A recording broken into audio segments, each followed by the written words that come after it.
the only 24-hour radio news center in Kansas, I'm Gordon Basham with the 2 o'clock report.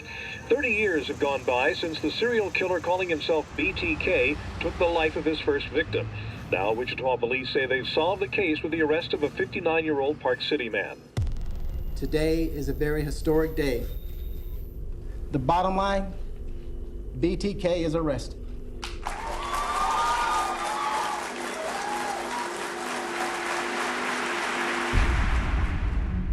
People in Wichita had been terrorized by the concept of this bind, torture, kill individual for 30 years, from 74 to 2005. It is without doubt the most unusual case we've ever had here in Wichita. I thought this is a master criminal. I mean, he's eluded hundreds of investigators over the years. The man accused of being the BTK serial killer returns to a Kansas courtroom this morning. Everybody wanted to know what this guy was about, who this guy was, and more important, how he could kill 10 people, including 2 children.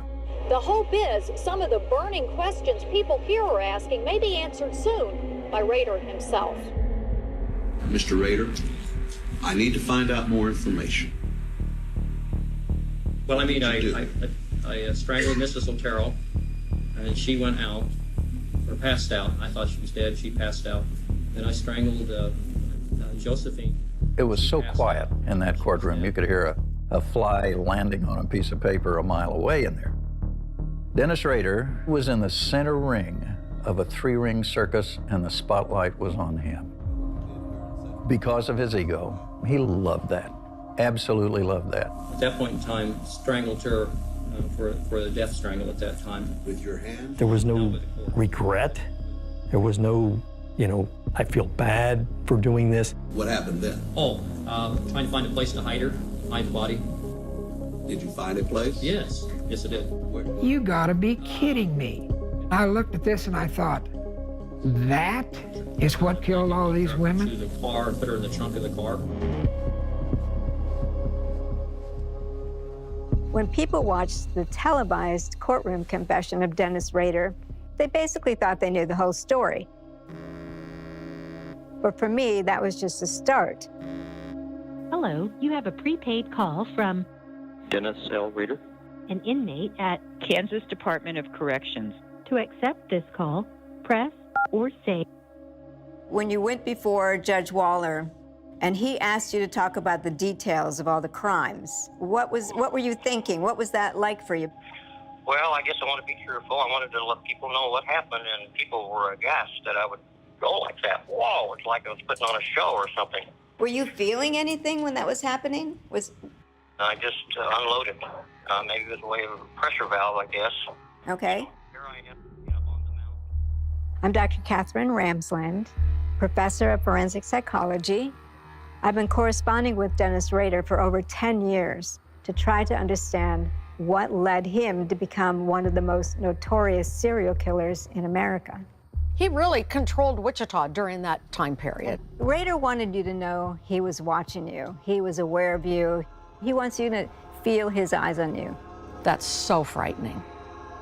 I think it's very important to understand how any given individual could become an extreme offender. Why do they make these life choices? What kinds of mental states do we see in these people? The story isn't over because at this point, we still don't know, or at least I don't know, what caused Dennis Rader to become the monster that he did. I don't know. I'm not sure. Do you know? I think I know. What made you so sticky? Dennis Rader is a monster. Dennis Rader is the worst of humanity.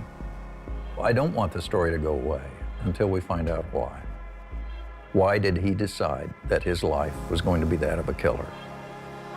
This is the first time that Rader has explored these topics in depth with anyone. Why did you want to put your story out there? The main thing is to help people like yourself understand a dark mind. I lived a normal life. Yet I had a real dark mind. And that's the $64,000 question. Why did I do that? Each serial killer has a unique set of factors that turns him or her into monsters. The more information we have, the more we understand what makes them tick, the easier it will be to prevent them.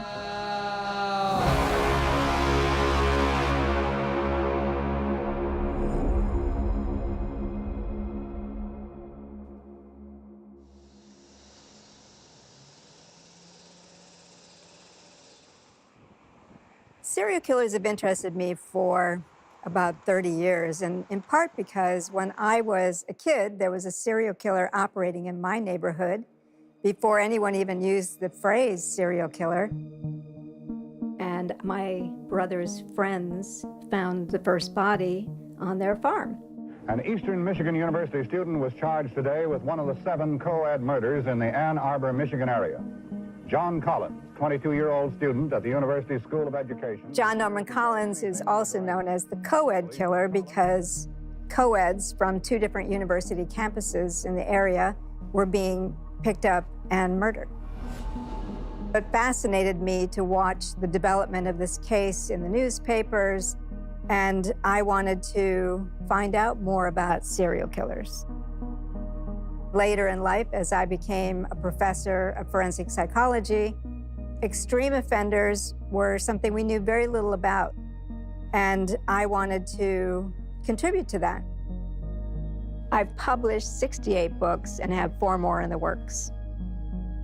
Not only do I write about serial killers, I'm constantly teaching, I do police trainings, I do a broad variety of activities, all surrounding my knowledge of extreme offenders.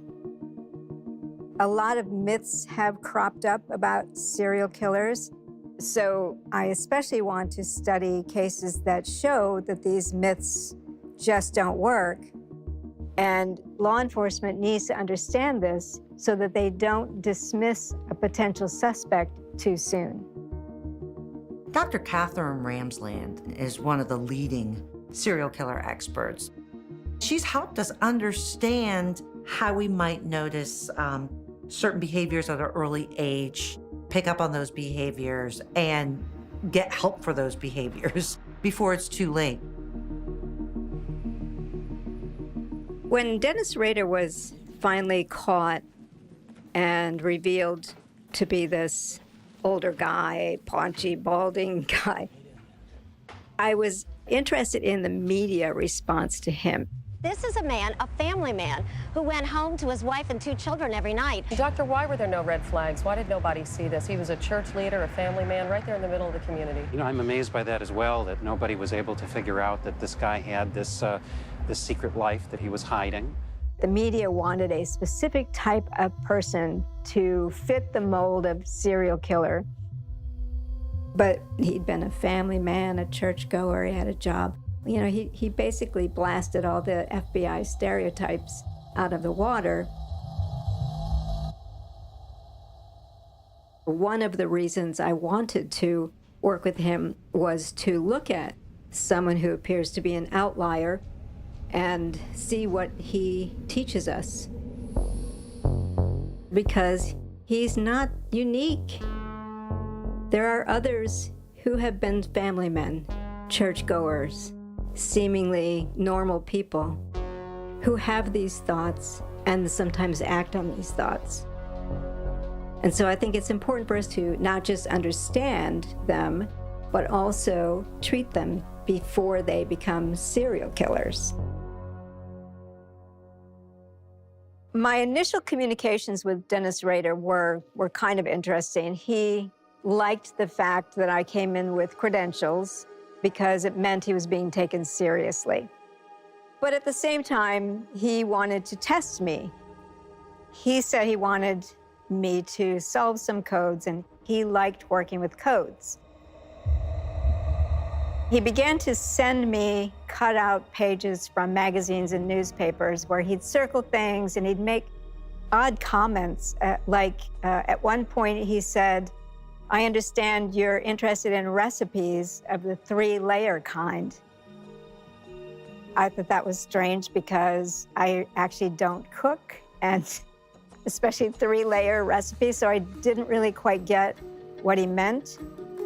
I put the whole alphabet down, A, B, C, D, E, F, and then I looked at each of the pieces of paper that had things circled or items in his letter that corresponded to the ABCD letters and wrote everything I could down. But then I began to see the things that he had circled, like beef, tangy, king, so there's K. And then it dawned on me what the 3-layer recipes were.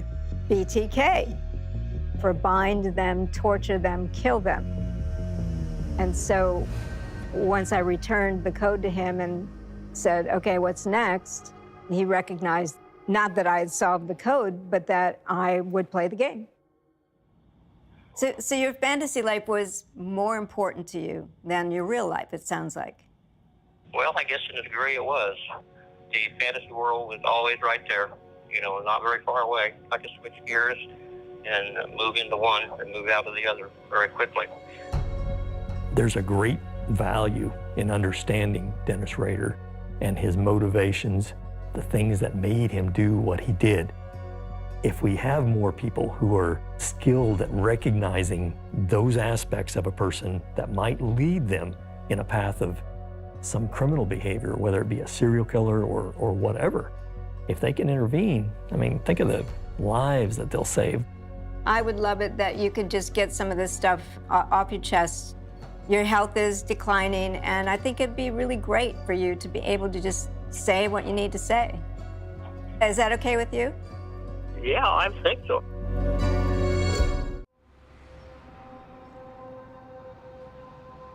People refer to Wichita as a big little small town. And a lot of people don't realize how big Wichita is. It's the biggest city, you know, in Kansas. And Wichita is just this very livable place with very friendly people. It's a small town with small town values, neighborly people, right in the middle of the country.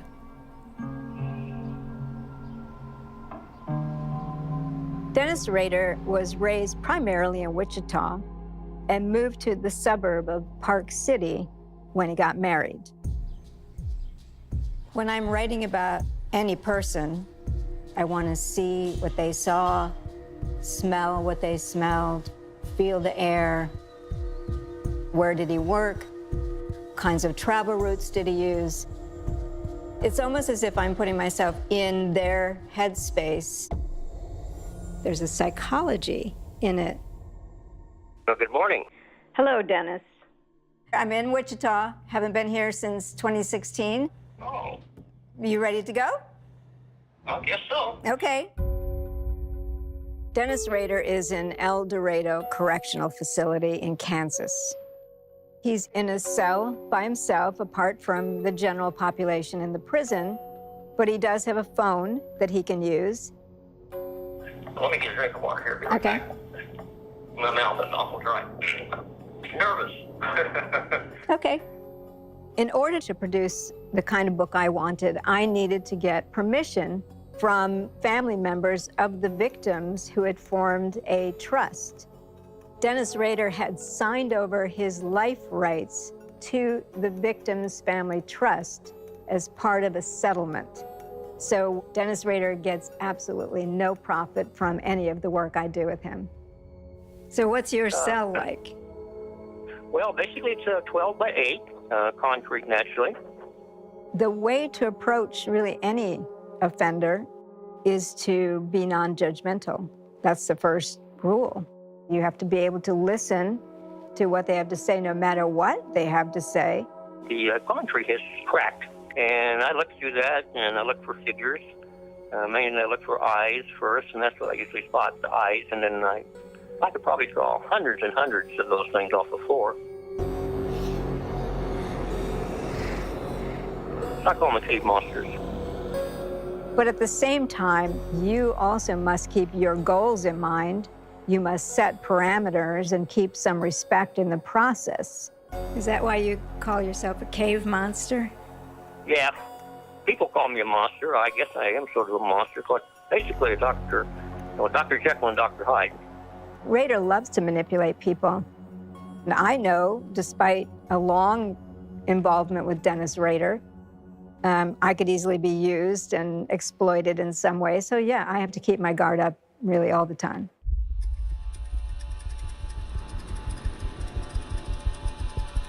Dennis Rader was 28 years old when he murdered 4 members of the Otero family.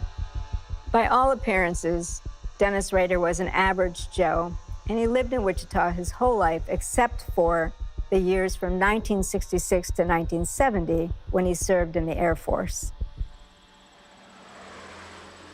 I met the Rader family before Dennis.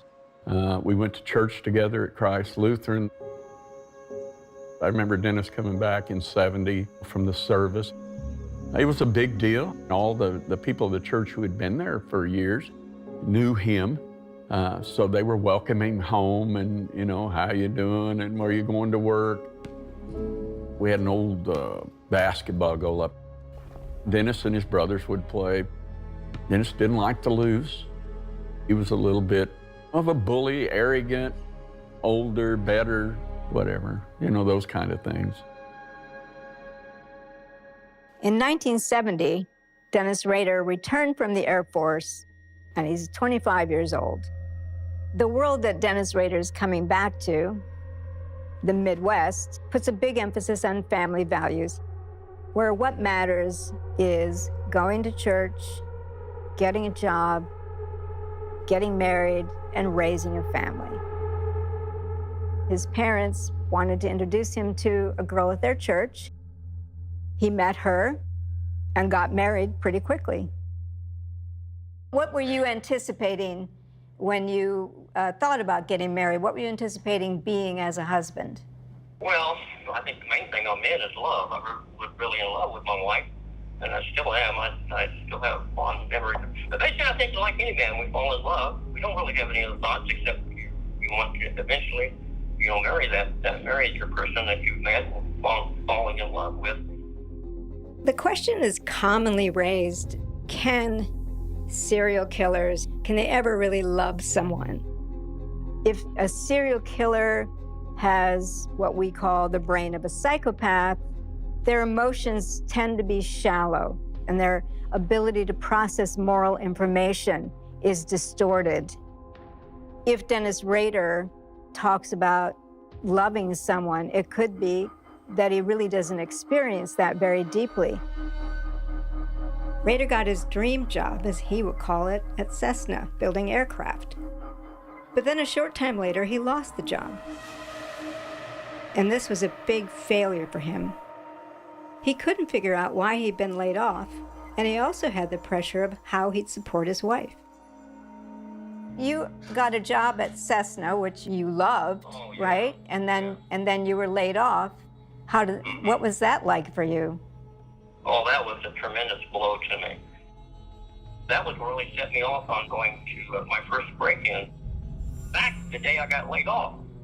But why would that? Why would getting laid off get you to the point where you want to break in someone's house? I think I was just frustrated with the system.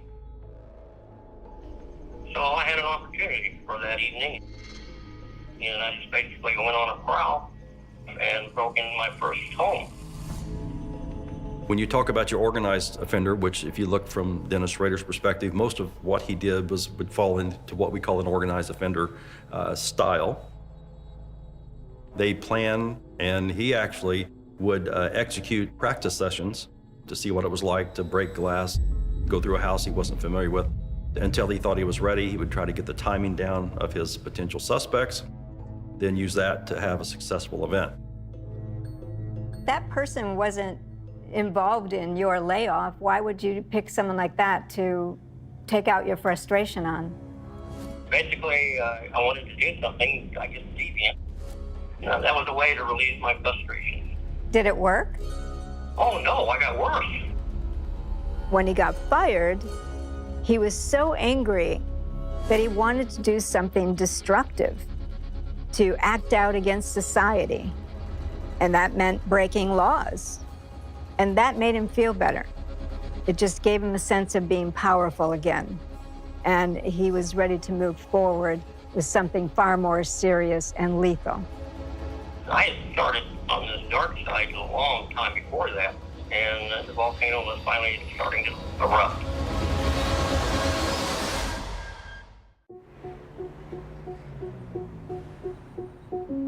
In 1974, Wichita was just a large Midwestern city. About 250,000 people lived here. The main jobs here were agriculture and aviation. What we didn't have here is crime. We had the occasional burglaries and robberies, but the bad stuff happened on the east or west coast. It didn't happen in Wichita, Kansas. We ended up in Wichita after my father had gotten out of the Air Force. He found a job here in Wichita at Cook Airfield. There was 5 of us kids in the family. I was the oldest. Josie was very artistic, creative. She wrote poetry, drew a lot of pictures. Joey was just like a little man. I mean, he was already a lady killer, good looking, totally athletic. My mom and dad had this relationship of unbelievable love. You know, he adored her. It's the kind of love you wish you could find. They lived together and they died together. He basically died looking in each other's eyes. In January of 1974, I was 15 years old. It had been snowing. It was a day of testing for school. I asked my dad to take me to school early that day so that I could get to that early study hall. And Danny and Carmen had to go with me because they were riding with him also. Took my test, aced everything. I was walking home, walked over to the back gate, opened it up, and my dog Lucky was outside. And that was totally not normal. So I said, "Hey, Lucky, what are you doing out here, buddy?" I went to back door, opened it up, and I noticed that my mom's purse was on the stove, flipped up. So I yelled out, "Is anybody home?" One of my siblings yelled out, "Charlie, come back here. Mom and Dad are playing a bad trick on us." So I ran back down the hall. I looked and saw my mom laying on the bed. She was beat up. My dad had a belt around his neck. You could smell the death. You could smell the fear. You could smell all, to this day, I can smell fear. My heart just broke. It felt like somebody had ripped my chest wide open and pulled my heart out. I told Danny to get on the phone and call the police. He yelled that the phone was dead. So I told Danny to go next door and call the police. Crime scene investigators and detectives from Wichita Police showed up, and the 3 older Otero children, they didn't know where their 11-year-old sister was and 9-year-old brother. When police went through the house, they also found Joey Jr.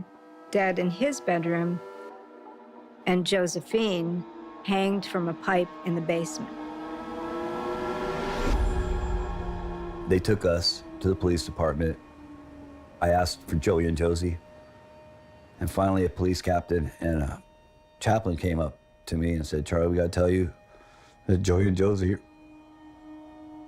were in the house." And once again, it felt like they ripped my heart out all over again.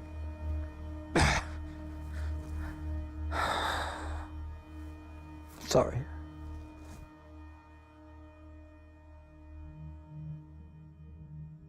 The crime scene investigators noted that the thermostat had been turned extremely high.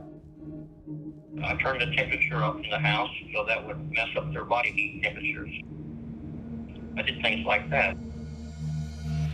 Rader would often take his ideas from true detective magazines or fiction about crimes. And so he had read, if you turn up the thermostat, it makes bodies decompose faster and foils the ability to determine the time of death.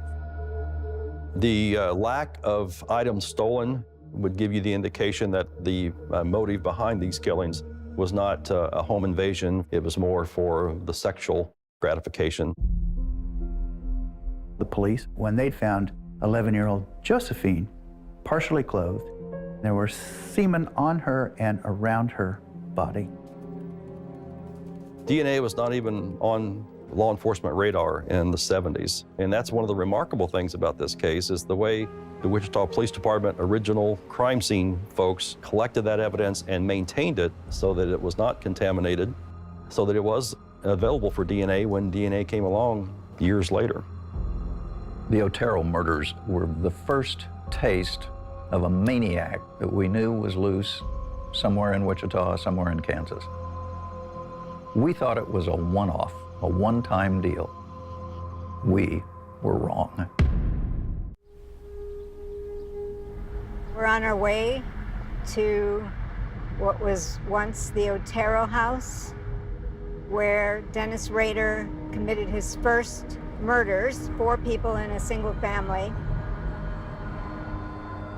Hi, Doctor. Hello, how are you? Pleasure to meet you. You too. Can you tell me something about when you were here that Sure. day, what it was like? We had no idea what was going on here at all. Detectives were running in and out, and no one would talk to me. But you knew them. I knew them. And they Yeah, knew you. I knew them, Okay. and I'd go up to them, and they'd say, "Can't talk now, busy." In 1974, I was the chief photographer for Cake TV. All the reporters there were trying to get the police department to say something. Finally, they said that 4 people had died in the house. Well, that was huge. 4 people dying in a house in Wichita, Kansas, that just didn't happen. The bodies of Joseph Otero, his wife Julie, their daughter Josephine, and their son Joseph II were discovered in their East Wichita home. The victims had been bound, gagged, and strangled with a cord. The investigators looked shaken, and it was basically from the children, what they saw and what had been done to the children. That would shake anybody. Do you remember where you spotted her? It's probably when I took my wife to work. This is the winter now, and there was a lot of ice and snow.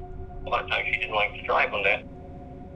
I wasn't at work at that time. I was probably in that area where the Oteros lived, and then saw her and the kids go to school one day. So after, I thought, well, this might be it. My first fantasy victim would become real. When I talked to Dennis Rader, he had targeted the wife, not the children. The children were just collateral damage. And he said it in such a matter-of-fact way that it was haunting. Basically, I just focused on that all the time. I was up in the neighborhood. I'd check on that house, one thing after another. What was your plan? What did you think you were going to do that day? I had a barn that picked out northwest of Wichita that I was going to take her and kidnap her, probably hang her.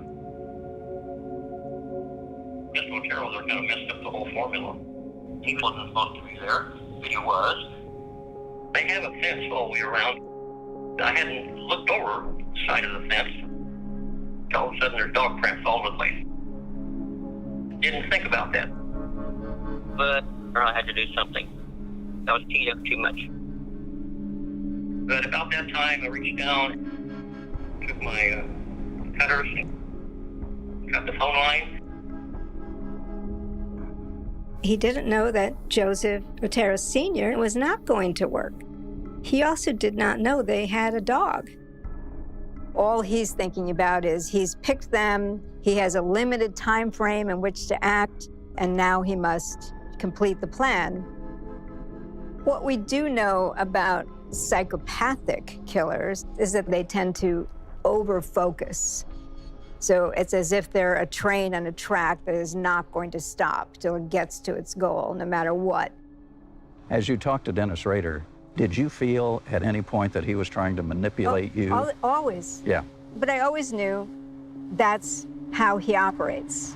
You've researched all these serial killers. Do you have dreams? I do not, in part, I think, because I do it clinically. Do you compartmentalize? I probably do. That's just yes. what Rader said he did. He actually has a better word for it, cubing. Rader's idea of cubing is that he's the cube with multiple sides that he can switch in and out at any given time for whatever is necessary, but he's still all these other things. Remember the cube, you know, good guy, bad guy. Was a fairly good father and husband to my family. I worked at church, I worked at Scouts. Then there's the dark side of me, secret, and that's very strong. After Rader had killed 4 people, he went home. He knew that he had to present himself to his wife as if everything was normal. So he pulled it together very quickly and managed to act as if it was just a regular day and nothing had happened. And in retrospect, she didn't see anything different about him. So he was able to cube very quickly. We've been tracking it down. The dogs are... Dennis Rader and other serial killers like him can present themselves in multiple ways, whatever works for their purposes, and have no real concern about any inconsistencies or contradictions, including moral judgments. And so, yes, he can say he feels shame or remorse, but that can all be erased immediately if he's trying to present the face of BTK, the infamous serial killer. Did you think you would do it again? Did you think that's it, I'm done, it's out of my system? Or did you think That was there for a while. I guess you call that the cold stage or whatever, and then it starts to build again. Okay. Probably just like a person on a drug. They take a drug and they're high for a while, and then it wears off, and then they're ready to go at it again. It was horrible for people here in Wichita, which was pretty much a sleepy little town, to all of a sudden find that this major massacre of a family had happened right here in our community. It was a huge story. Most people at that time thought it was a drug deal because no person in their right mind would kill a family. That didn't happen at all. Quadruple homicides today are still rare, thankfully, but you can imagine how rare they were then. And the kind of attention that kind of a homicide garnered, and the public outrage and the public fear and the demands that those investigators felt when lead after lead after lead led them nowhere. In 1974, no one in law enforcement was using the phrase serial killer. It would really end up being used later that decade and into the 1980s. But nobody really understood what serial murder was about, in particular, stranger murder. Fear spread quickly in the community. People began looking over their shoulders. Doors and windows were locked tight. Gun sales skyrocketed. And the prevailing paranoia was not without good reason. The Otero murders changed the life, I would think, of everybody in the city at that time. It did in our own household. We did not lock a door in our house until January of '74. When we were talking to the police detectives over a series of days and we were starting to find out what's happened, it reminded me very much of the in cold blood murders in Holcomb, Kansas in the 50s. It reminded me of that because I had been at the hanging of Richard Hickok and Smith. The Clutter family was killed by a couple of recently released prison inmates that had been falsely told that they had a safe full of money at this farm. The prison inmates decided to pull this home invasion, showed up, killed the family, the 4 that were present in cold blood for just a small amount of money and a radio, a transistor radio. When news of the Clutter murders rocked Kansas, it made a deep impression on Rader. You did hear that on the radio when it happened. Yes, I heard it. We were on our way to high school. Yeah, I was 14, sophomore. I rode to school in one of my employer's daughters in a station wagon. I always had a crush on her, and I loved sitting in the front seat, and she always wore a skirt. And it was on the radio, and I heard that. Dennis Rader was especially interested in the fact that they had been bound with rope before being killed, because he himself loved the feel of ropes around his waist and Also, in his fantasies, he would be using rope to bind his victims. So the fact that the Clutter family had been bound with rope appealed to him. When they found out that they were tied up, that's what I wanted to do. That went back to the bondage thing. After Rader murdered the Oteros, he took a radio as if to establish some link of solidarity to the Clutter killers, who also had taken a radio. Rader aspired to become a serial killer, so that meant he needed to study them in order to figure it out. I think most serial killers are not very creative or bright about what they're doing, and they do tend to read what other killers like themselves have done. And yet Rader, I think, took that to an extreme, whereas most of what he did or thought about had been done before by someone else. He really was not that creative. And in order to become the serial killer he aspired to be, after the Oteros, he had to kill again. After the Oteros, the Catherine Bright murder wasn't very long afterward. Didn't you think that was risky? No, I think the objective was that house and her, and everything else seemed to not mean that much. But she played into some of the magazines I was seeing, criminals going after co-eds and this sort of thing. I saw her one day in her house. I thought, well, this might be all right. I mean, she's coming from somewhere at that time of the day, and I'm in between classes, so that's a possibility. At this point, he was going about his life as a student at Wichita State University and a husband and hoping to start a family. It takes a different type of mentality to commit a crime during daylight hours, more confidence, and the ability to blend in than it would to work under the cover of darkness. So that tells you a little bit about the mentality and the planning that was going into these crimes.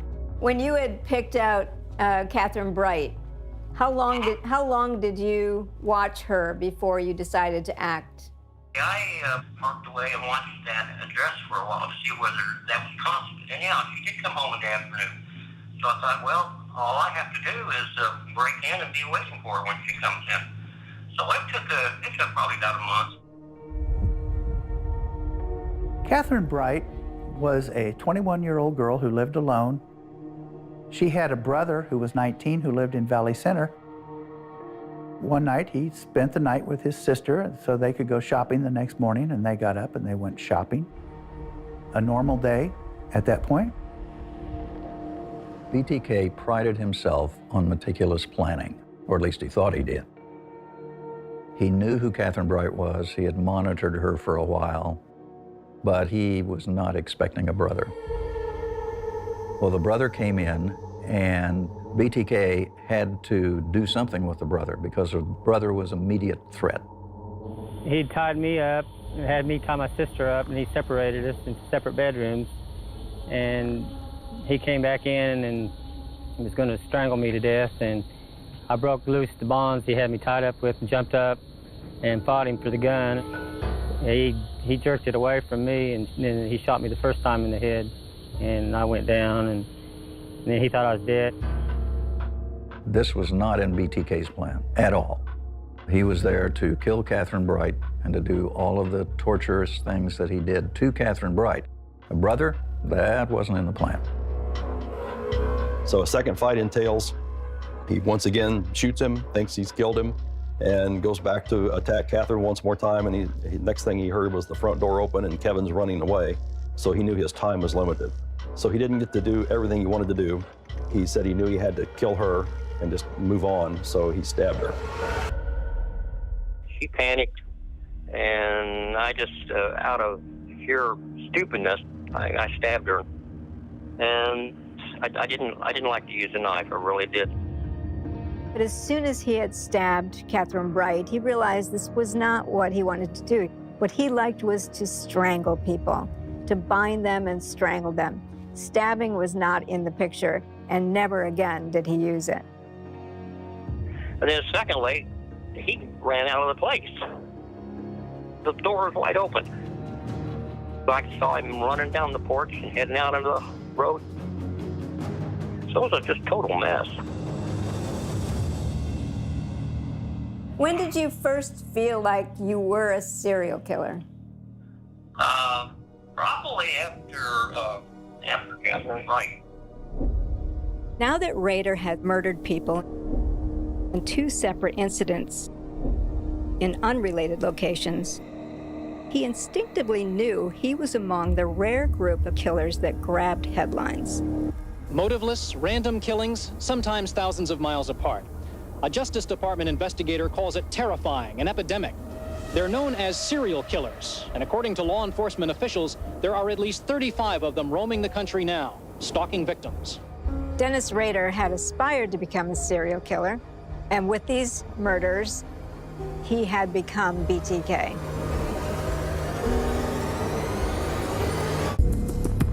He loved murder. He loved the idea that he was a serial killer. Why did you like hanging cats? There was some sexual excitement there. Although he looked normal on the outside, it just gives you a glimpse of the monster that was living inside him. And just building, kind of like a volcano. We have no solid leads at all. That was like an atomic bomb going off in the city. How many people do I have to kill before I get my name in the paper? BTK.